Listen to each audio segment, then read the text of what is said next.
Hey, what's up, everybody? Coach Kyle here, and quick video. So I had this little tiny chat with somebody on Facebook, and it was about cryotherapy, ice bathing, and the main question was she had an option to buy a three-package cryotherapy session for $59, and she's like, has anybody used this? Is it helpful? And I responded back, like, here's a review of the literature on cryotherapy. Basically, 3 sessions is useless. It's not enough to actually experience or notice any difference. The literature review suggests 20 sessions minimum, 30 being optimal, and this lady was looking at doing 3. So regardless of the fact, is cryotherapy useful for whatever she would be hoping to get out of it? Like, who knows? So the fact is, 3 sessions isn't enough, and this is often true with many things, like one massage or one acupuncture session isn't it like taking one pill. Like all these supplement companies, they send you samples, they send you 1 to 3 samples. That's useless. Like, oh, I took 1 sample of protein powder, I can tell if it tastes like garbage or not, but you can't actually tell if a supplement is helpful with 3 samples. Same goes for cryotherapy. But what I really wanted to get through is that there was another lady. She's like, hey, I do one after my 20 milers. It's easier than an ice bath because it only takes a couple minutes. And I responded back saying, yeah, cool, but we have the issue with ice bathing is that due to the reduced inflammation with ice bathing, and I think cryotherapy reduces inflammation as well.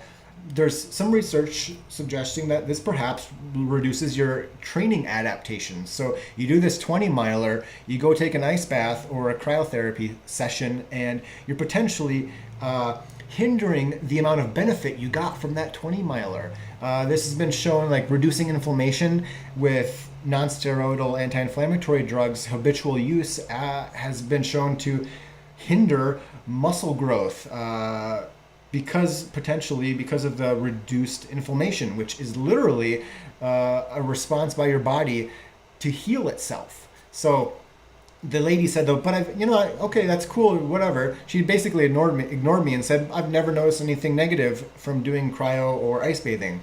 And this is interesting because it's like, well, how would you not notice anything negative because, like, of course you're not going to notice anything negative. You're probably going to feel better after these 20 milers because you're probably going to have some reduced soreness from the cryo session.